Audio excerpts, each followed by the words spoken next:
The purpose of this module is to provide you with an overview of how you will be evaluated as a coach. Now, at this point, you should already be pretty familiar with what your role is as a health coach at Carrot. But essentially, you're the partner in the pivoter's exploration of quitting or reducing.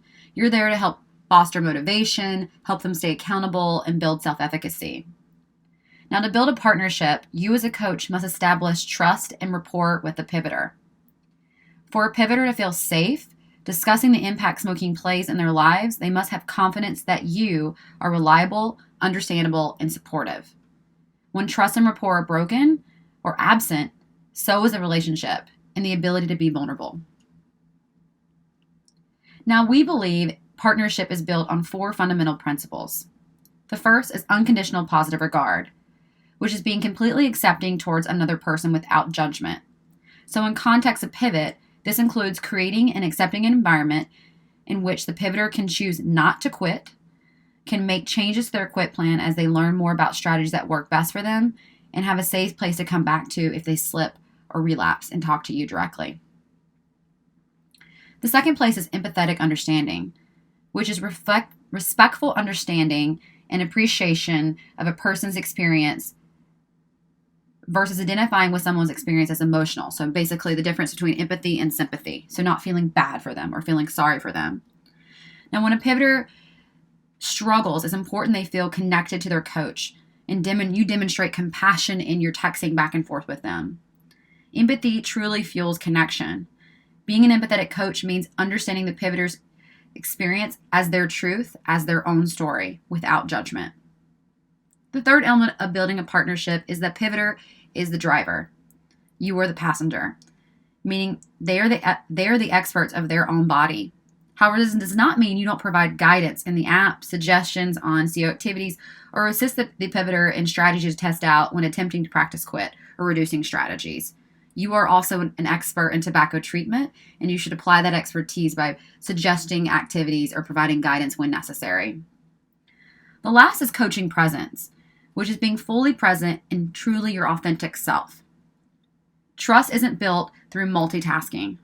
When a coach is trying to avoid distractions, these can degrade the quality of inquiry and reflections. So please make sure that your windows are closed, you turn off notifications, your cell phone's put away, that you're truly present in that conversation, and that you've done your due diligence of reviewing the user's story and their data, as well as reviewing your previous chat with them. So when you come back to talk to them, it's a streamlined process. So diving a little deeper of what coaching presence looks like, we identify these in 3 areas: active reading, powerful questioning, and direct communication. So active reading, really truly understanding what the user is saying and what they're saying is not possible for them. When necessary, paraphrasing or reiterating to ensure clarity and understanding, as well as accepting, exploring, and reinforcing the user's feelings, perceptions, concerns, beliefs, or suggestions in the process at which they want to try quitting or reducing. Powerful questions is asking those open-ended questions so they can really truly discover insights or take action. And direct communication, being really clear and articulate with the user, using culturally appropriate language and respectful language. But don't be a softie, don't be a hard ass. This is your opportunity to kind of add your own flair here as a coach as well.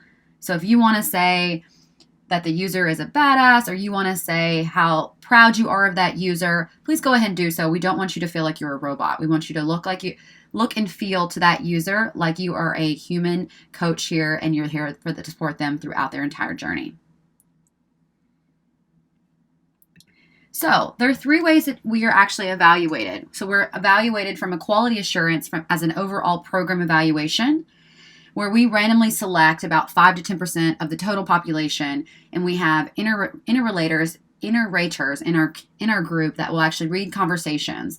And it's our goal to get an 85% or more on quality coaching metrics.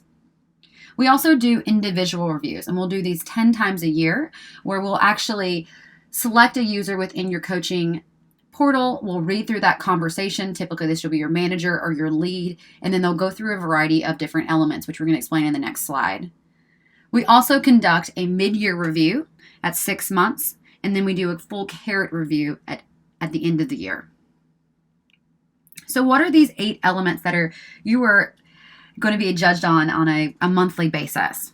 So the first element is really partnership. So this really, again, make sure you're working with that user. You're not necessarily directing, but you're also guiding them. You're kind of creating this dual relationship with that user. Also, empathy, making sure you're expressing empathy throughout the program, throughout the connection with that user. You're not being sympathetic towards that user. Expressing confidence and belief that the user has the ability to accomplish their goals. Being personal, again, not being a robot. If a user asks you about your weekend, give them a little detail. Say you went for a hike or you had a lovely weekend, the weather was great, etc. You don't need to dive deep into your personal life, but giving them a little highlight that you're a real person. Making reflection statements when necessary. So if a user is sending you a lot of information, making sure you're giving some type of either direct reflection or a complex reflection back to kind of solicit insight from that user or have them reach an aha moment. Making sure you're asking powerful, open-ended questions of who, what, when, where, how. That encourages the pivoter to think through the situation. And reading between the lines. So coaching, connecting the dots, and bringing ideas and thoughts and challenges and strengths to the surface for that user. You'll also be judged on some operational stuff, making sure that you are effective and efficient in your coaching process.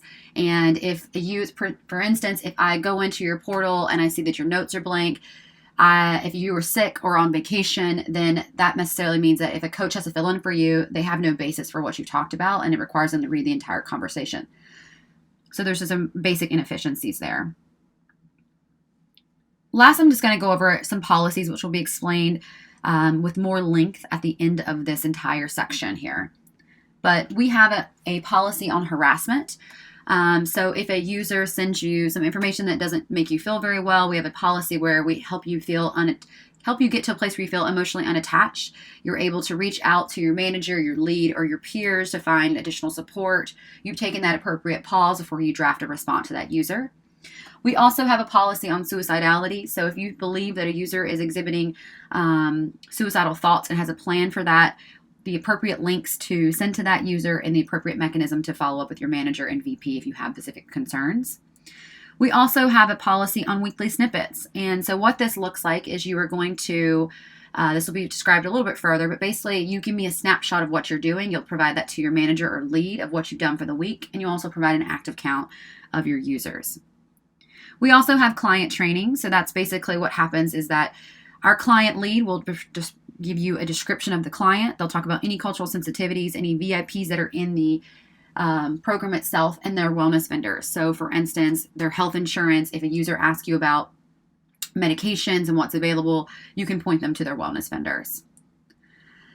We also have a policy on tech support, which we already went over with respect to providing support tickets, but we also will have our tech support lead provide a direct feedback loop for you if a user does provide a tech support ticket without your knowledge, or if you've submitted a tech support ticket. It is the tech support lead's responsibility to provide that feedback loop for you so that you have all the correct information so that you can continuously work with your user.